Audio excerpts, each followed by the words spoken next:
शादी के लिए कुंडलियां मिलाई जाती हैं, लेकिन आजकल ऐसा देखा जाता है कुंडली मिलाने के बाद भी बहुत से घर टूट जाते हैं, लड़ाई झगड़े होते हैं। जब कुंडली मिलान होता है उस समय ऐसे भी कई बार दिख जाता है कि चीज़ें हैं, लेकिन चूंकि घर वाले भी इतने उत्साह में रहते हैं, कुछ चीज़ों को हम बदल भी नहीं सकते हैं। आचार्य जी, ज्योतिषी से हमारा भाग्य बदल सकता है क्या? ग्रह नक्षत्र हमारा भाग्य बदल सकते हैं? ज्योतिष कभी कदापि ये नहीं कहता कि आपका भाग्य बदल जाए, लेकिन ज्योतिष यह कहता है यदि आप मेरी चीज़ों को फॉलो करोगे, मानोगे, तो आपका भाग्य बदलेगा नहीं, आपका भाग्य सुधरेगा।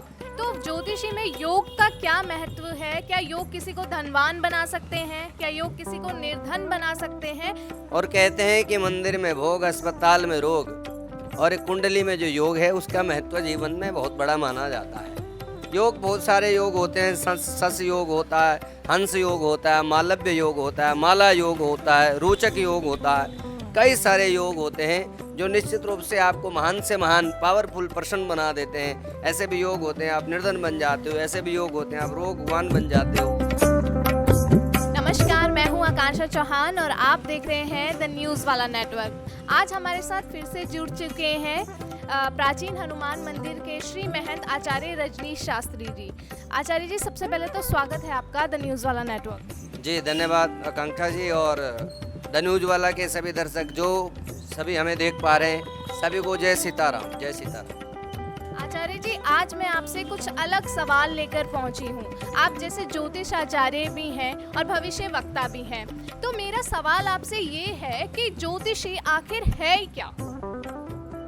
देखिए, ज्योतिषी जैसे कि नाम से ही प्रमाणित तो हो रहा है कि ज्योतिषी जो अंधकार को दूर करके आपके अंदर ज्योत भर दे प्रकाश की, जो आपके जीवन में अंधकार का सर्वस्व नष्ट करते हुए और आपके जीवन में प्रकाश ही प्रकाश कर दे, आपका सच्चा मार्गदर्शन कर दे, आपको ज्योति दिखा दे, तो वही ज्योतिषी होता है। और ज्योतिष जो होता है एक सच्चा ज्योतिषी, ज्योतिष जो है वेदों का नेत्र कहा गया है।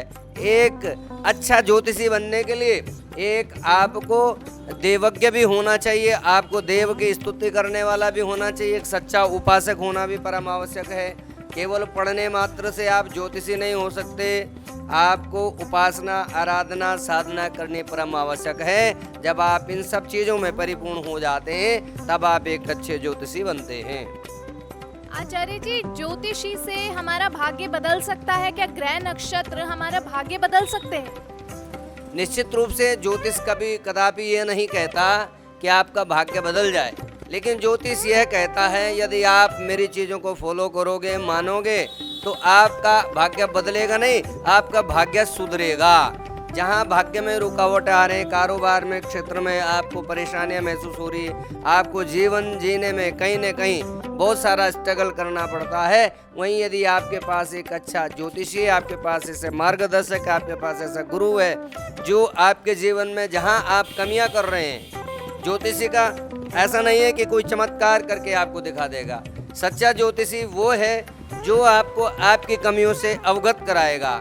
और देखिए, क्योंकि जीवन में जब भी हम कोई चीज़ खोते हैं या हम परेशान होते हैं, निश्चित रूप से कहीं ना कहीं हमारी उसमें शारीरिक भूमिका हो या वाचिक भूमिका हो या मानसिक भूमिका हो, कहीं ना कहीं हम अपने जीवन में ऐसा गलत कार्य कर रहे होते हैं कि हमारे जीवन में कहीं ना कहीं स्ट्रगल, परेशानियां आती हैं, नेगेटिव ऊर्जा आती है और हम समझ नहीं पाते हैं कि क्या हो रहा है। एक जो सच्चा ज्योतिषी, एक जो सच्चा गुरु है, वो आपको निश्चित रूप से आपकी कमियों से अवगत कराएगा, और जब आपको अपनी कमियां पता चल जाएंगी तो आपका भाग्य बदलेगा नहीं, आपका भाग्य सुधरेगा, यह निश्चित है। आचार्य जी, ऐसा देखा जाता है बहुत से लोग योगों के बारे में बात करते हैं, तो ज्योतिषी में योग का क्या महत्व है? क्या योग किसी को धनवान बना सकते हैं? क्या योग किसी को निर्धन बना सकते हैं?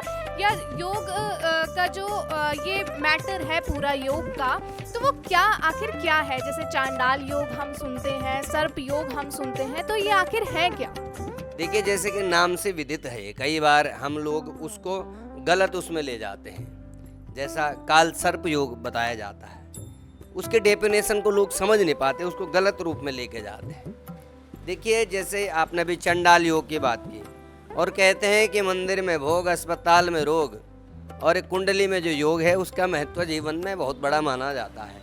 योग बहुत सारे योग होते हैं, सस योग होता है, हंस योग होता है, मालव्य योग होता है, माला योग होता है, रोचक योग होता है, कई सारे योग होते हैं जो निश्चित रूप से आपको महान से महान पावरफुल पर्सन बना देते हैं। ऐसे भी योग होते हैं आप निर्धन बन जाते हो, ऐसे भी योग होते हैं आप रोगवान बन जाते हो।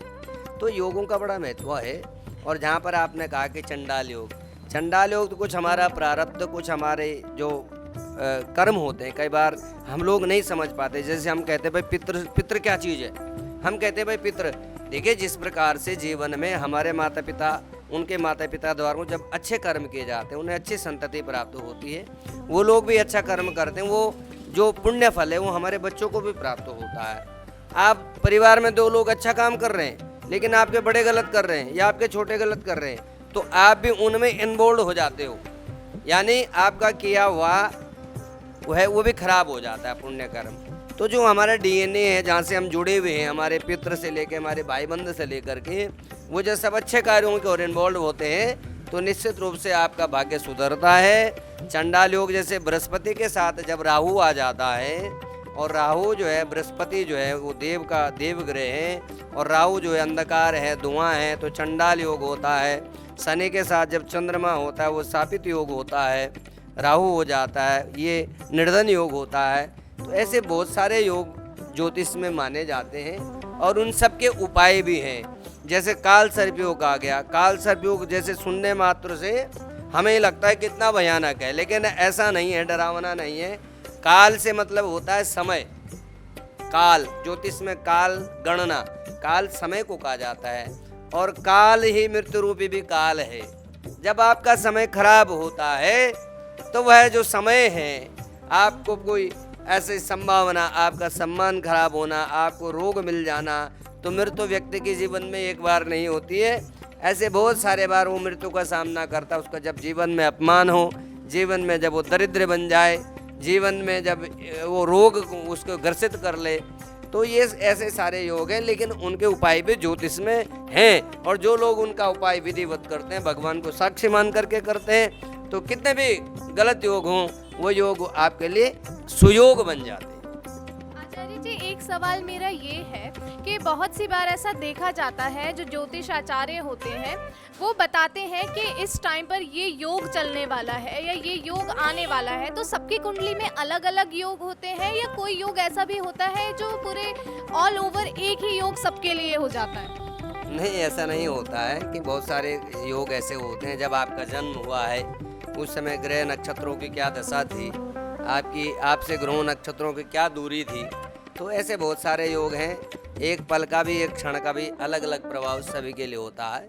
एक सच्चा ज्योतिषी जो होता है वो जिस प्रकार से कुछ चीज़ें भगवान ने सुनिश्चित की हैं वो अपने समय पे होनी है, उसे कोई टाल नहीं सकता है। जिस प्रकार से कि वर्षा होनी है तो वर्षा को एक ज्योतिषी नहीं बदल सकता है, बारिश होनी है तो वो होगी, उसे कोई नहीं बदल सकता क्योंकि वो विधाता का लेख है।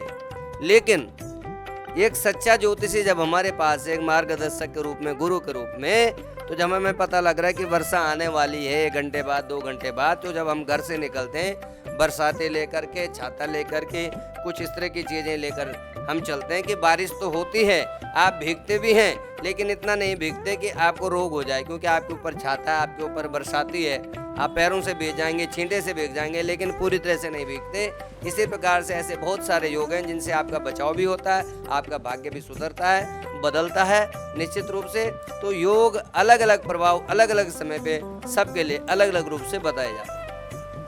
बात तो हो गई योग की, अब बात करते हैं कुंडली की। शादी के लिए कुंडलियां मिलाई जाती हैं, लेकिन आजकल ऐसा देखा जाता है कुंडली मिलाने के बाद भी बहुत से घर टूट जाते हैं, लड़ाई झगड़े होते हैं, अलग अलग हो जाते हैं। तो जब कुंडली मिलाई जाती है तब पता नहीं चलता है कि ये सही नहीं होने वाली है, या शादी में कोई रुकावटें, कोई परेशानी आने वाली होती है, या और इसे ठीक करने के कोई उपाय भी होते हैं? देखिए, हमारे शास्त्रों में ये भी है, सत्यम भूर्यात प्रियम भूर्यात अप्रियम न भूर्यात सत्यम।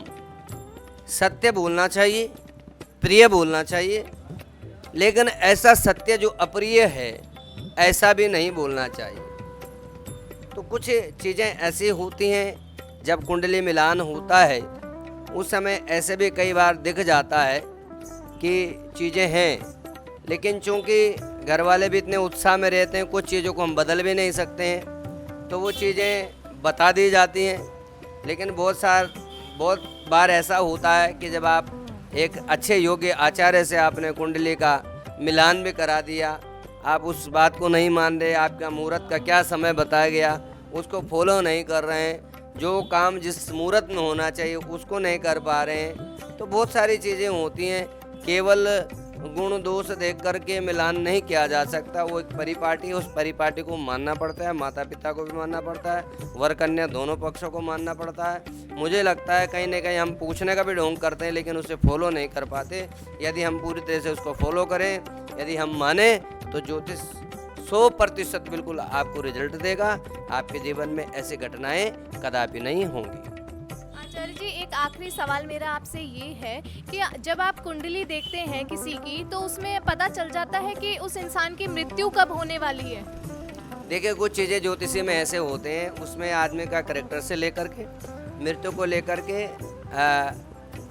न बताने का एक मर्यादा बताई गई है कि किसी की यदि मृत्यु है तो हम उसे दूसरे शब्दों में क्यों समझा देते हैं। एक बार इस तरह की चीज़ें यदि हमने बताई, हमारे यहाँ जो भी आए सकारात्मक ऊर्जा लेकर जाए, उसका मार्गदर्शन करते हैं, जीवन से उन्हें अवगत कराते हैं, जीवन क्या है ये थ्योरी बताते हैं, जितना भी मार्गदर्शन हो सकता है, और उसे भगवान के चरणों से जोड़ने का प्रयास करते हैं।